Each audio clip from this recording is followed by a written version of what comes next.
حضرت ربیع بن سلمان امام ابن جوزی نے لکھا ہے اللہ چاہے تو اس طرح بھی حج کرواتا ہے. اللہم اجعلنا منہم. امام ابن جوزی نے لکھا ہے کہ ربیع بن سلمان حج کی تیاری کے نکلے رحمت اللہ علیہ، کہے رحمت اللہ علیہ. جب کوفہ کی حدود پر پہنچے جہاں پہ سب حجاج کرام نے اکٹھے ہونا تھا،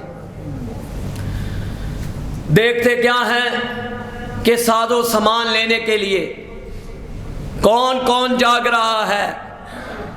ذرا ہاتھ کھڑے کرے، اے اللہ یہ سب جاگ رہے ہیں، اللہ ان کو حج کی سعادت نصیب فرما. کہا پھر کوفہ کے بازار میں پہنچے، کچھ سامان لینے کے لیے کوفہ کے بازار میں پہنچے. جب کوفہ کے بازار میں نوجوانوں پہنچے، رب کبریا کی قسم ہے، دیکھتے کیا ہے، ایک عورت دور دراز مردار جانور پڑا ہوا ہے، خچر پڑا ہوا ہے، مردار جانور. اللہ اکبر. جب ماں باپ اولاد کی پیاس دیکھتے ہیں، اللہ کی قسم جب کھانے کو نہ ملے وہ پھر نہ حرام دیکھتے ہیں نہ حلال دیکھتے ہیں. نوجوانوں، اللہ ہمیں ماں باپ کی قدر کرنے کی توفیق عطا فرمائے. دیکھتے کیا ہیں کہ ایک عامہ چاقو لیا ہوا ہے، وہ خچر کو جو حرام ہے اس کا گوشت کاٹ کر ایک ڈول میں ڈال رہی ہے. جب ڈول میں ڈالا، ربیع بن سلمان کو اس عورت نے دیکھ لیا، وہ عورت دوڑ پڑی، آپ بھی اس کے پیچھے نکل پڑے.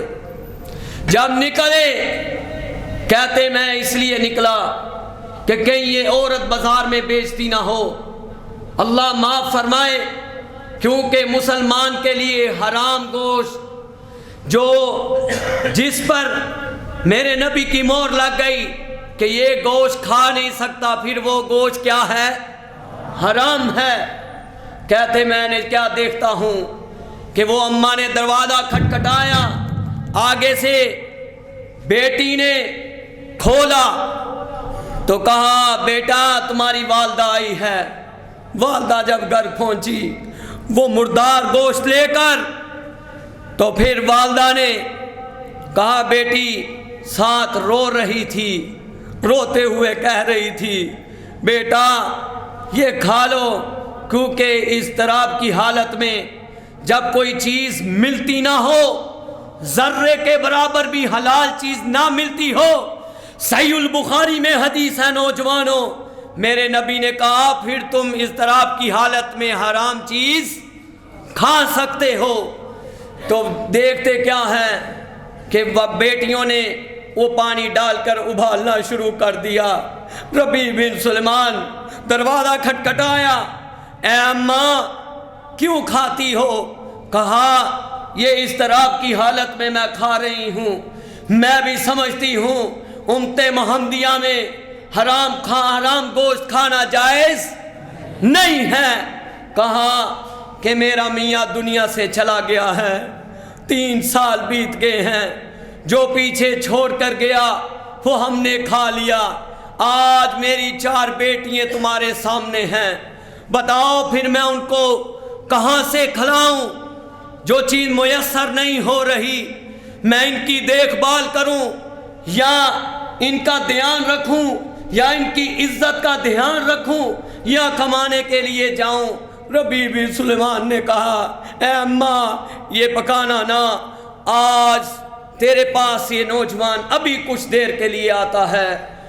ربیع بن سلمان رحمت اللہ علیہ نکلے، کوفے کے اس پوائنٹ پہ پہنچے تو کہتے ہیں میں نے اسی وقت میرے پاس 600 درہم تھے. کتنے تھے؟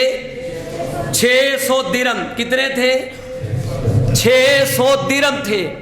کہتے میں نے اسی وقت وہ 600 درہم 100 درہم کا آٹا لیا اور 7 اناج لیا. جتنے میں نے کپڑے اپنے تن پر ڈالنے کے لیے رکھے ہوئے تھے۔ نوجوانوں، تمہارے رب کو قربانی کا گوشت نہیں پہنچتا، تمہارے رب کو قربانی کا خون نہیں پہنچتا، تمہارے رب کو رب کبریا کی قسم ہے للتقوی، تمہارے رب کو تمہارے دل کا تقوی پہنچتا ہے۔ ڈھونڈو جس گھر میں پورا سال تو غریب لوگ گوشت نہیں کھاتے، ڈھونڈو تلاش کرو کہ کس گھر میں اپنا چولہا چلنے سے پہلے اس چولہے کو چلاؤ، اللہ تمہیں بھی یہ حج کی سعادت نصیب فرمائے گا۔ کہتے ہیں میں نے سامان لیا، 100 روپے 100 درہم کا میں نے کھانے پینے کا سامان لے لیا، 500 درہم میں نے انہی احرام کے کپڑوں میں رکھ دیے۔ جب احرام کی کپڑوں میں رکھ کر اس اماں کے گھر پہنچا تو کہا اماں جو میرے پاس تھا میں تو حج کے لیے جانا چاہتا تھا، لیکن میرے دل نے مانا نہیں کہ تو بھوکھی مر رہی ہے، تیری یہ بیٹیاں بھوکھی مر رہی ہیں، اے اماں مجھے گوارا نہیں ہوا۔ میں نے اسی وقت حج کی جو جانے کی معاملہ ملتوی کر دیا، میں نے اسی وقت جو ہے یہ سامان تیرے لیے لے آیا ہوں۔ جب وہ چلا گیا اماں نے کھول کر دیکھا کہ 500 درہم بھی اس میں موجود ہے۔ ربیع بن سلیمان روتے ہوئے گھر آ گئے، اے اللہ تو جانتا ہے کہ ربیع بن سلیمان وقت کے ولی تھے، نیک تھے، تہجد گزار تھے، عبادت گزار تھے، اللہ رسول کو ماننے والے تھے۔ کہا پھر ربیع بن سلیمان ہوا کیا؟ کہتے چلو میں اتنا کام کرتا ہوں، اب حاجی واپس آ رہے ہیں، چلو حجاج کرام کو میں مل ہی لوں، حجاج کرام سے جفی تو ڈال لوں، کیونکہ میں جا تو سکا نہیں۔ حجاج کرام کا ایک قافلہ گزرا، ربیع بن سلیمان نے کہا مبارک ہو تمہیں، تم حج کی سعادت نصیب ہوئی، تم حج کر کر آئے۔ اس قافلے نے کہا او ربیع تم کیا کہتے ہو، تم کون سی بات کر رہے ہو، تمہیں پتہ نہیں تم بھی تو ہمارے ساتھ حج میں موجود تھے، تم بھی منا میں ہمارے ساتھ موجود تھے، تم بھی مزدلفہ میں ہمارے ساتھ موجود تھے، ہم کس طرح مان جائیں؟ وہ قافلہ چلا گیا۔ پھر آپ کے علاقے کا کوفے کے لوگ آئے جو ہمسائے تھے، کہا اے کوفے والو اللہ تمہیں حج کی سعادت نصیب فرمائے۔ ابھی اتنا کہنا ہی تھا تو ساتھ ہی کوفے والے نے کہا اے ربیع بن سلیمان تو اس طرح کیوں بات کرتا ہے، تو بیت اللہ کے چکر لگاتا ہم نے تمہیں دیکھا، طواف کرتا ہم نے تمہیں دیکھا، جمرات پر ہم نے تمہیں دیکھا، مزدلفہ میں ہم نے تمہیں دیکھا، منا میں ہمیں تم نے دیکھا۔ ربیع بن سلیمان یہ بات سنتے ہوئے ایک نوجوان آیا، کہنے لگا اے ربیع بن سلیمان میں وہ بندہ ہوں جس کو تم نے امانت پکڑائی تھی، عرفات کے میدان میں تو نے امانت پکڑائی تھی، آج میں تمہیں یہ امانت واپس کرتا ہوں، کیونکہ اس کے بعد تیری میری ملاقات نہیں ہو سکی، تم نے امانت پکڑائی تھی۔ ربیع بن سلیمان نے دیکھا کہ ایک تھیلی ہے، اس تھیلی کو لے کر ربیع بن سلیمان گھر آ گئے۔ نوجوانوں جب اللہ کی مخلوق سے پیار کرے تو دیکھو اللہ کس طرح مقرر کرتا ہے۔ کہا جب سو گئے اس تھیلی کو کھولا نہیں، تو جب نیند آئی رونے لگ پڑے، اذکار کیا، عشاء کی نماز پڑھی، اذکار کیا، اسی وقت سو گئے تو روتے روتے سو گئے۔ اے اللہ تیرا بندہ تو گیا نہیں، یہ ماجرا کس طرح بن گیا؟ اے اللہ سارے کہتے ہیں تو منا میں تھا، تو عرفات میں تھا، تو مزدلفہ میں تھا، تو نے حجر اسود کو چوما، تم نے یہ کام کیے، اے اللہ میں کس طرح مان جاؤں؟ ابھی خواب میں کیا دیکھتے ہیں ربیع بن سلیمان؟ پیغام آتا ہے اے میرے بندے تجھے کس کس کی گواہی چاہیے؟ میرے بندے تجھے کس کس کی گواہی چاہیے؟ جا جو تم نے ہمارے راستے میں دیا ہے ہم نے تمہیں دگنا دے دیا ہے، جاؤ اس تھیلی کو کھول کر دیکھ لو۔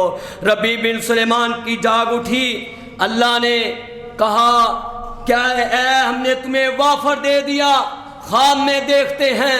کہا اللہ نے ایک فرشتہ مقرر کر دیا تھا جو حج کے سارے مناسک فرشتہ ادا کرتا تھا۔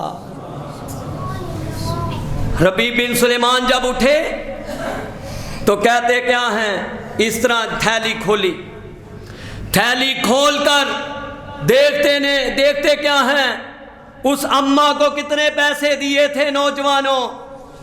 600 درم چاندی کا ہوتا ہے۔ میرے رب نے اس قدر انعام دیا کہ ہم نے تمہاری طرف سے حج بھی کرایا ہے، ہم نے 600 دینار بھی تمہیں دے دیے ہیں۔ تم نے چاندی دی، ہم نے سونا دے دیا۔